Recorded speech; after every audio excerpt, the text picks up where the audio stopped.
Music producers, it's Curtis King, CurtisKingBeats.com, and today we're going to talk about what is the purpose of a music producer logo. This ain't my logo, but it is a logo. Can't believe we haven't talked about this. Let's talk about it.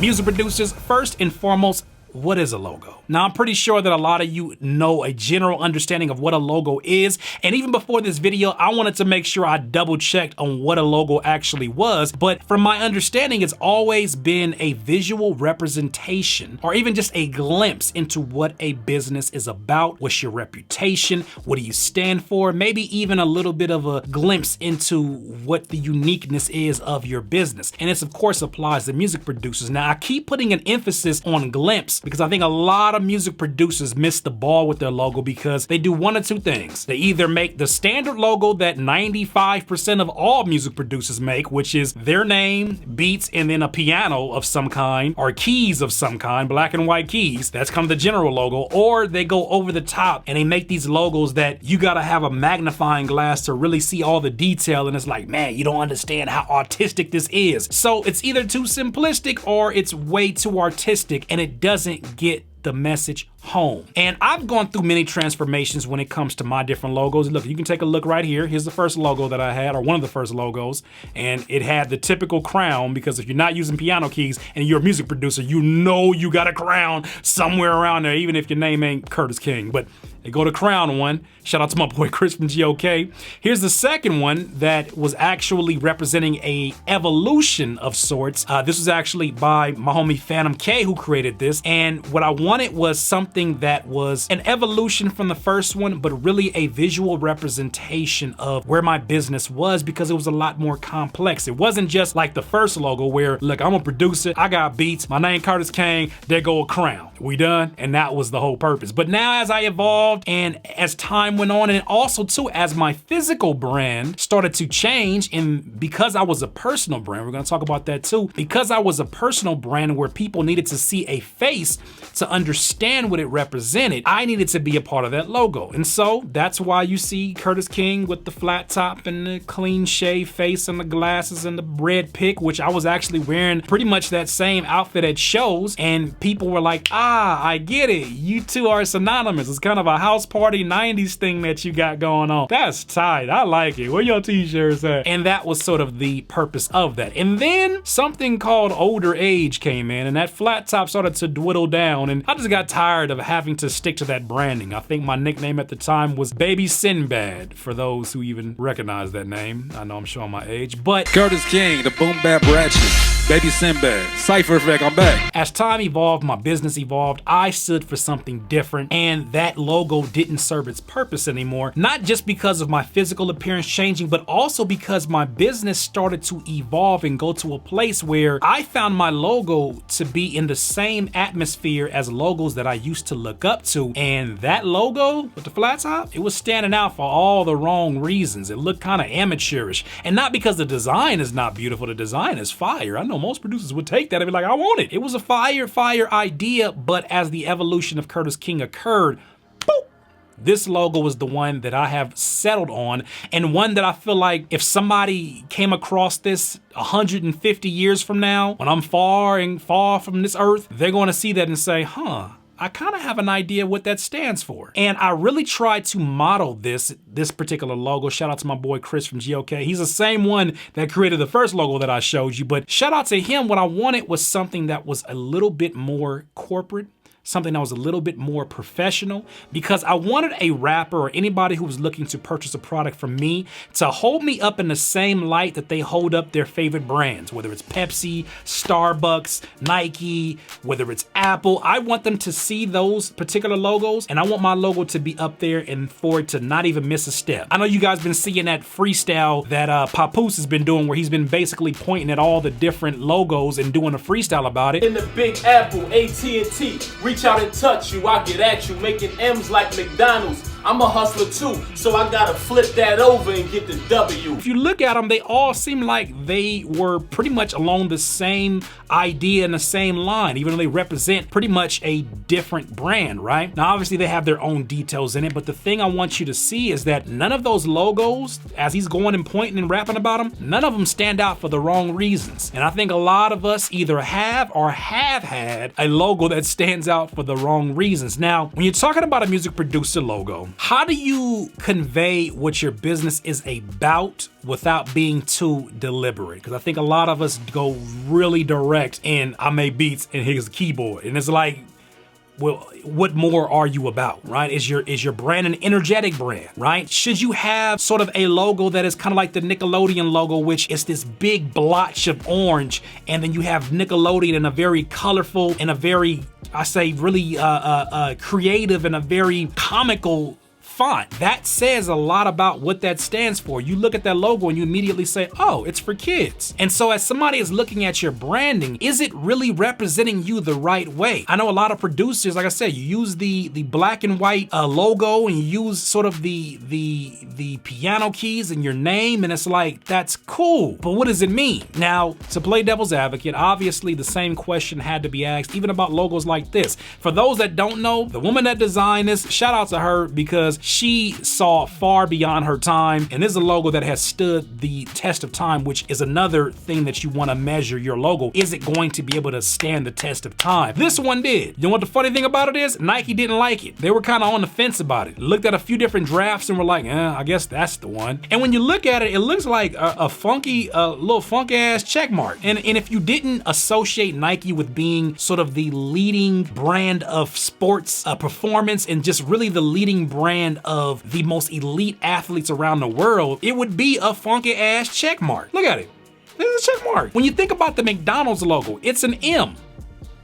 That's it. It's just an M. It's I mean, it has its own curves and its own sort of design to it, but it's an M. It's a golden arch M. But you and I both know that it represents far more than when it did when it was first created. You know, back in my day when I was still a meat eater, when I was still consuming more than just seafood, when I would drive down the freeway at 11 p.m., those golden arches, if I was hungry, represented a stop that had to be made. I'm hungry. Plus, if you don't know, red and yellow put together, you put those colors together from a color psychology standpoint, it makes you hungry and thirsty. So when you see that, you have that immediate reaction. That's a very purposeful thing that they did. That's a whole nother video. But talking about the logo in general, these logos in their simplistic nature didn't really mean a whole lot, but it was a glimpse into what it represented. When you think about the golden arches, and you think about McDonald's golden fries, and you think about sort of the golden tinge that is applied to the buns on the burgers, that's already kind of giving you an idea of regalness, right? It's giving you an idea that this may be a step above what you're usually used to when it comes to fast food. When you think about even the Nike swoosh now, when you look at it in its physical form, it looks like motion. It looks like something is moving, right? When you see it on shorts, you see somebody working out, that looks like they're even in more motion, right? The side of the shoe as it's running, it's in motion. And that's what you visually see. So when you're trying to figure out a logo, or you're talking to a graphic designer, you're trying to land on it, let's try to step outside the box of just a keyboard. Let's step outside the box of even just you as a music producer and try to envision, this is the same thing I did when I made the transition from the flat top logo to the current logo that I have now. I said to myself, would this logo be able to hold its own if I sat it right between the Google logo and say the Starbucks logo?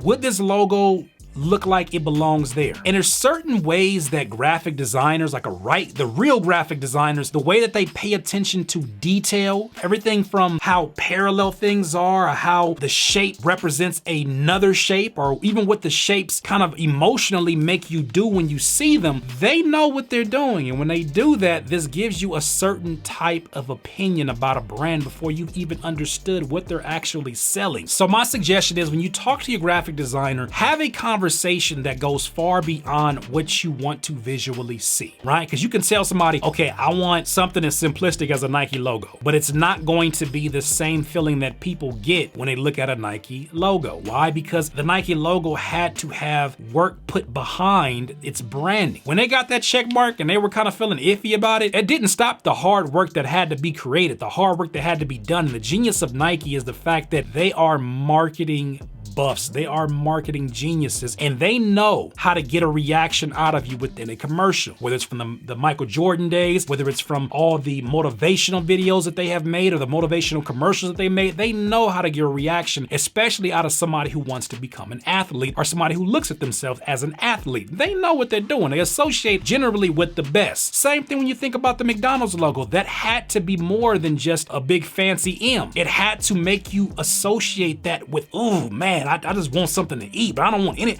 man, oh, man, McDonald's. I'm already thinking about some chicken nuggets, some fries, and I'm thinking about a Big Mac. Well, not me, because I don't.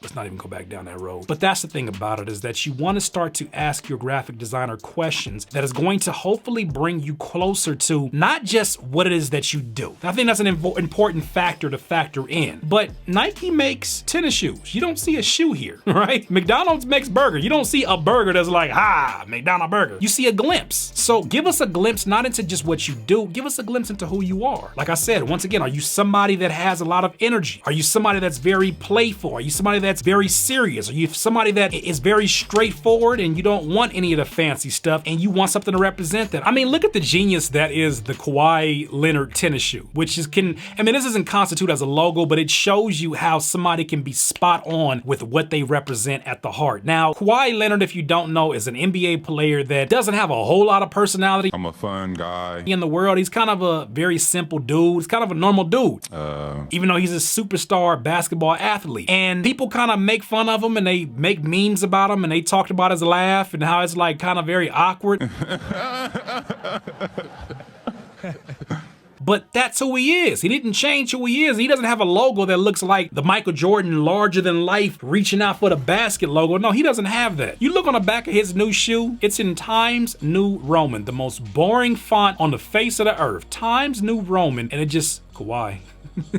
But it's so genius because it is an extension. It's a glimpse into what he's actually about. So if you were inside a New Balance store or you inside of a Foot Action and you saw this shoe and you didn't know who Kawhi Leonard was and you saw that font, you'd be like, that's a boring shoe. Haha, that's exactly what they wanted you to say because you're talking about a very boring personality. I'm a fun guy. And that's not a shot to him. He's one of my favorite players in the league, but he knows who he is. And I think it's the same thing for music producers. If you know who you are, have a deeper conversation with your graphic designer of what you actually want to express. Yes, we know that you make beats. What more? Give us a glimpse into why I should walk into your beat store and no other music producer's beat store. When you see that Curtis King logo, you know that it stands for professionalism. You know that it stands for cleanliness. You know that it stands for making sure that every I is dotted and that every T is crossed and all that good stuff. I make sure that I am all about my business and you will get your answers to your business questions in a timely manner. And that is what my business represents. That is why the logo stands as it is and probably will stand as it is for the next 20 to 30 years. So those are my thoughts on what makes a great logo. So music producers, if you have any tips on how you landed on the logo that you have, what made you fall in love with it, what did you tell your graphic designer, share some of those tips in the comments below. If you're not subscribed, please subscribe to the channel and definitely like this video, share this video. I'm asking a lot of you, but go ahead and do it because you love me. In this life, you will not be full of life until you decide to live life to its fullest. Once again, it's Curtis King, the leading voice of the online rapper and music producer community.